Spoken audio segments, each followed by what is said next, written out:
രാജ്യദ്രോഹ പ്രസ്താവന നടത്തിയതിന് മാത്യു സാമുവലിൻ്റെ യൂട്യൂബ് ചാനൽ കേന്ദ്ര സർക്കാർ അടച്ചുപൂട്ടി. ശത്രുരാജ്യമായ പാകിസ്ഥാന് പോലും ആ വാദഗതിയില്ല.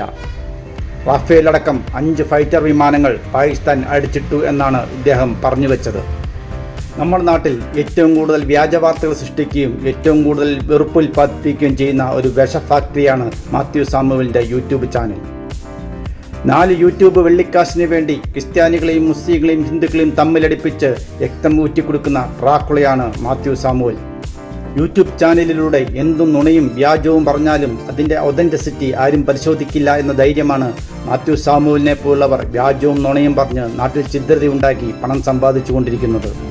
ഈ മാത്യു സാമുവലിനെ പോലുള്ളവരുടെ യൂട്യൂബ് ചാനലുകൾക്ക് 25-30 ലക്ഷം സബ്സ്ക്രൈബർമാരാണുള്ളത്. അതിൽ കുറഞ്ഞപക്ഷം ആളുകളെങ്കിലും ഇവർ പറഞ്ഞ വ്യാജവും നുണയും വിശ്വസിക്കുകയും സഹോദര സമുദായങ്ങളെ അവിശ്വസിക്കുകയും തെറ്റിദ്ധരിക്കുകയും ചെയ്യാറുണ്ട്.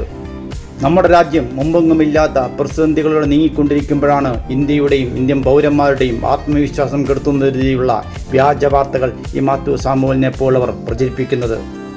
ഫൈറ്റർ വിമാനം തകർന്നു വീണു എന്ന് മാത്രമല്ല പറഞ്ഞത്, ഇന്ത്യൻ ജവാന്മാരുടെ ഉദ്യമങ്ങളൊക്കെ പരാജയമായിരുന്നുകൂടി അദ്ദേഹം പറഞ്ഞുവെച്ചു.